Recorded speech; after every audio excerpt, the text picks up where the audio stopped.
Okay, so hello and welcome to the spiritual journey. Today we have Lisa Marie joining us and Eliza Atsma as well. So Lisa Marie is an earth mystic, guardian of dragons, and brings undefinable magic to everything she creates. Eliza Atsma is a fellow earth mystic and also founder of Elizas Universe. So welcome to you both. Thank you. Hi, Lindsay. Thank you. Hello. So I basically came across you both. So I follow Lee Harris, who's an intuitive energy healer and who is very passionate about building trees. And he had shared a blog post that you had written, Lisa, about a Bramley tree based in the UK, which had a fungus problem. And you asked Eliza if she could connect with this tree and bring a message through. And this blog post I found really powerful. And I was just wondering if you could share a bit more about the story of this tree, and then Eliza, how you connected with it and asked it the questions that you needed to. No, we're going to be both. Which one talks first? Yeah. So maybe I'll start because we didn't know about the tree. A friend of mine sent it to me after I had done some healing work on her dog, and it was really quite extraordinary. I was like, oh, let me see what's possible here. And so I sent it off to Eliza, and then she sent me back a page of stuff that made me cry for hours. And I am a writer, so part of that process was, giving it to me to bring the words to life, I guess, in a way that people could hear. And she might like to tell you her part of it. Yeah, please do, Eliza. Yeah, well, this was an interesting experience for me as well. How do I receive information from trees or whatever? Well, if I would describe it in one word, it would be telepathy. And so there's this download, and sometimes there are words, mostly not. I get visions and sensations in my body, and just it gets downloaded in my knowing. That would be the best description.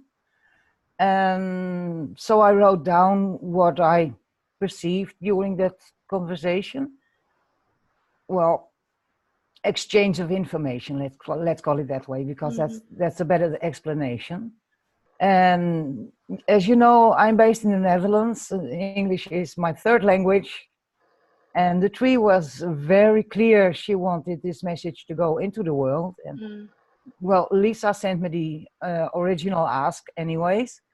And she's a writer and she knows more about English than I do. So that was the request from me and from the tree as well, to make it understandable for English people and take out my Dutch mistakes. And wow, what happened after blew my mind. So is this something that you've always been able to do, Eliza, to have this connection with trees and to be able to speak with them? Or was this the first time you've ever been asked and you just thought, I'm just going to go with it and see what happens? No, I've been chatting for 52 years now, suppressing it for the first 30 years of my life,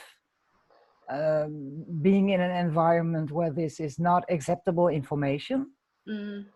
And I tried to cut it off, and I tried to run away from it. I hid in jobs like truck driving and forklifting, and it doesn't go away. And for the past 20 years, I have been practicing mostly quietly and silently. I had some clients, and I did tell some people, I trusted some of the encounters I had. And my dear friend Lisa is one of the people that keeps gently pushing me and going out in the open. And well, it's time. Finally, I'm ready. I can't be the only freak, It's nice when we can all bond and come together, isn't it? Yes, and I think that it's the power that you see in our Facebook group about the trees. So many people finally recognizing they're not the only idiot, like I did for years on end. Yeah, so you mentioned the Facebook group. So first of all, how did you two guys connect? Like, how did you two first meet? Go on, you tell. It's funny. Yeah. Well, I have been following Lisa via Facebook for quite some time. Mm-hmm. And then in 2012, she announced she would be in Denmark to give a class. And next thing I know, I had paid for the class and booked a flight ticket, which was, by the way, my first time flying anyway. Oh, wow. So I went to Copenhagen to have that class with Lisa, and well, that's all there is to it. Lots more classes after that. Mm. And Yeah. oh boy, the change I had. Thank you, Lisa. Ah. Yeah. Yeah, so you mentioned that you've collaborated together to create this group, and it's called Personal Conversations with the Earth.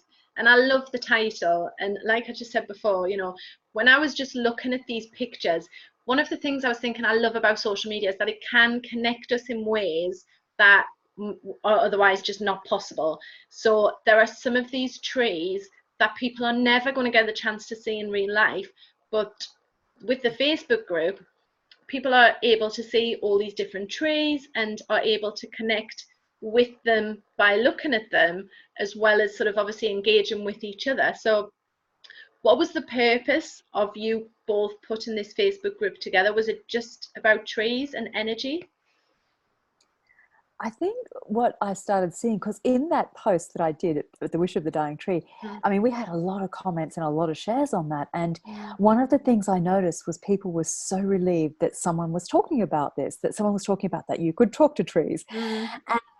And it took me a couple of days. And then I'm like, I said to Eliza, we need to start a group because people want to actually do more of this, you know. Yeah. And then I was really busy, and it took another couple of days till the group actually got started. But, you know, it's all good.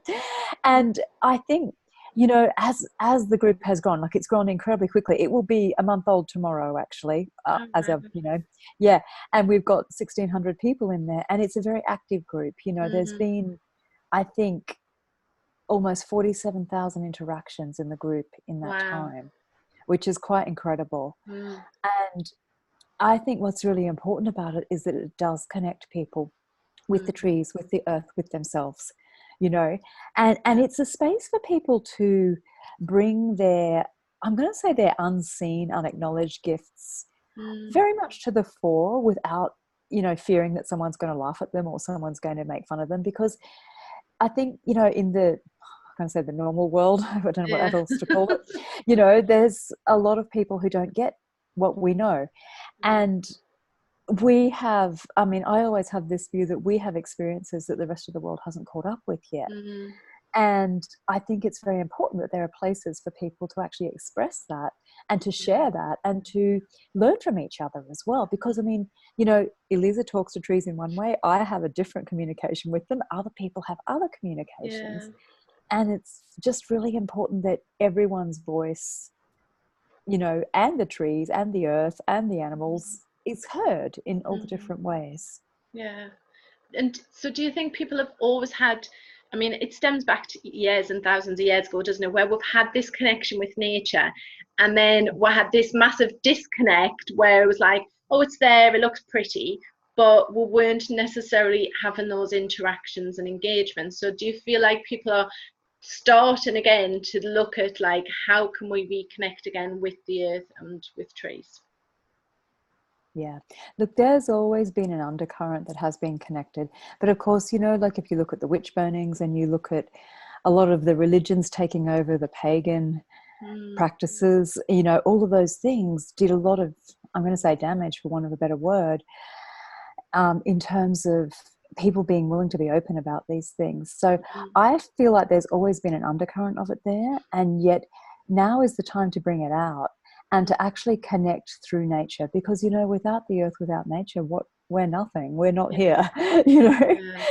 And maybe Eliza has something else on that as well. As always, you put the words to what I'm thinking. Thank you. No. Yeah, I know. I moved house about 12 months ago, and where I live now, I'm very lucky that I can walk out into woods, and I've found for myself, I feel so much different after I've been out, either sitting, I've got a thinking tree nearby where I go and someone's put a ladder up it with a little chair, so I just go and sit in it, which is so cool because it fulfills my inner child because I get to climb a tree in sort of a safe way. But I also sort of like allow myself to sit, you know, with my back to it and just really appreciate like how long it's been there, you know, the history of it. And I feel re-energized whenever I come out of the woods or being around these trees. And, you know, forest bathing has become quite popular, hasn't it, over in sort of like Japan and Asia. And I think people are starting to see the benefits, but not necessarily so in a way yet that is a normal concept, if that makes sense. So they call it forest bathing, but it's tree hugging and you know, it's isn't it? And it's being with the energy of the trees, but in a way that's sort of more, the language is maybe different for people more in not yet in the space where they're ready to speak to them, if that makes sense. Yeah. Look, I think it doesn't matter what you call it, as long as people receive the message. That's my view of it anyway, you know. And of course, the more hardcore people are going to go into all the detail, and the people who are just like, oh, you can do that, are going to start where they're starting. And, you know, I think anywhere we start that brings people closer to nature makes a difference to the entire planet. Definitely. Yeah. So do you want to tell me a little bit, so do you support, is it the charity Tree Sisters as well? Yeah, well, you know, we've supported a few different charities, like in the group. We, you know, let group members know when there's different things going on. And I think, you know, for all of us, it's, I mean, you can support things like Tree Sisters, you can plant your own trees, you know, like there's many, many different ways of creating a greater future through and with the trees. So, Lisa, I'm going to ask you, put you on the spot a little bit. If people want to go out and connect with trees, and if they've never done it before, what would be your top tips for them to be able to connect with trees? I would say your intention to start doing so is the first step, and it's the biggest one. And you can go as wildly as you want, but simply in your mind thinking good morning could be a great start. It can be as easy as that. And the second part of that, if you want to or try to receive messages from trees,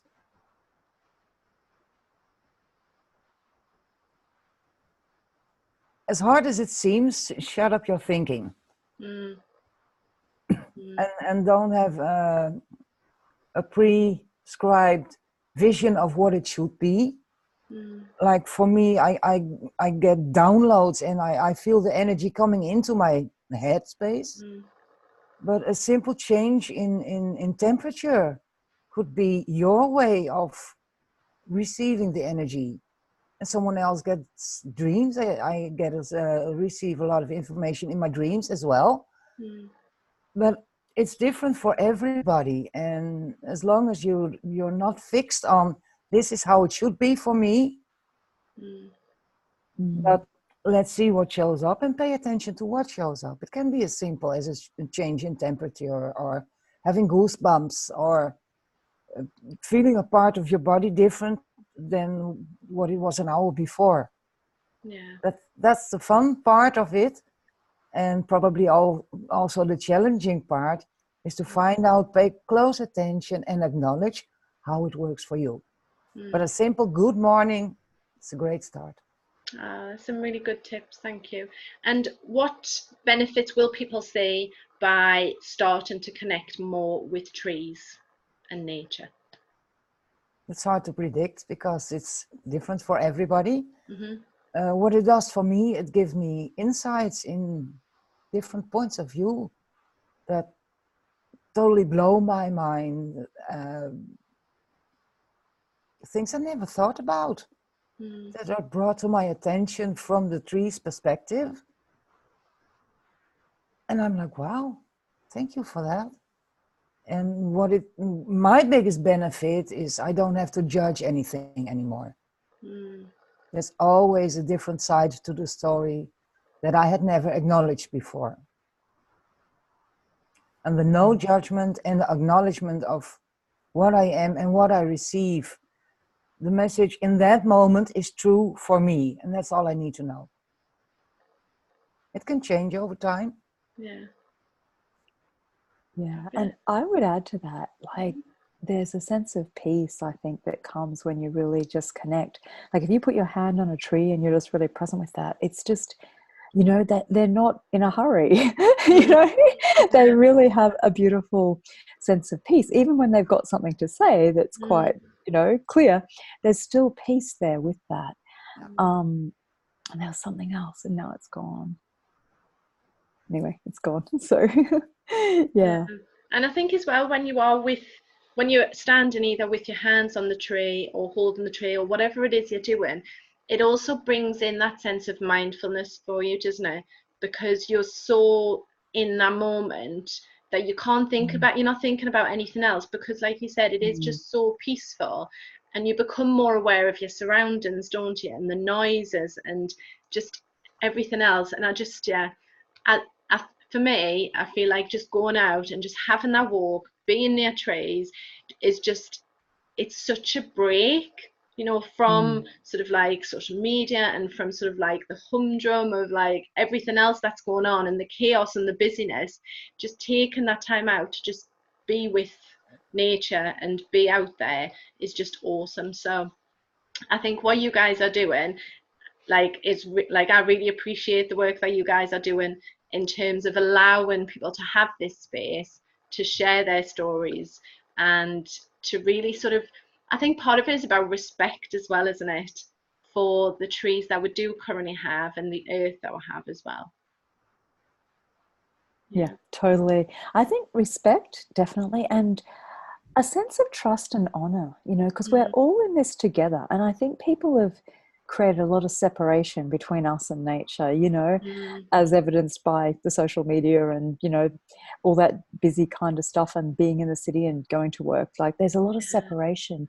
And I think when you actually just allow the space to connect, you realize that we're all connected, and you can't really make choices in a disconnected way once you really have that or create that connection again. It becomes a part of your whole life. It's not just something that you do when you're out with the trees, you know.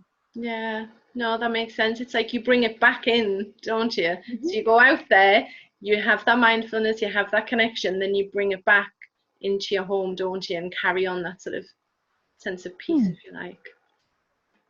Fabulous. Well, thank you both for taking the time to come and speak to me about trees. I'm sure there might be some people watching this who are just going, what on earth are they talking about? But there are going to be other people who are like, wow, that's awesome. And I can imagine, you know, that hopefully some people will go out and start connecting more with nature and touching the trees and saying good morning to them, and just opening their minds a bit to the fact that, you know, trees have energy as well. Yeah. They do. There's more to it than oxygen. Definitely, yeah. I like that in the blog post. They are more than just oxygen. Definitely. So I will put your guys' links in the description below. So if anyone wants to come and either join your Facebook group or check you out on the website, then they can do. And yeah, thank you very much, guys. Cool. Thank you. Thank you. Thanks for having us. Thanks, Lucy.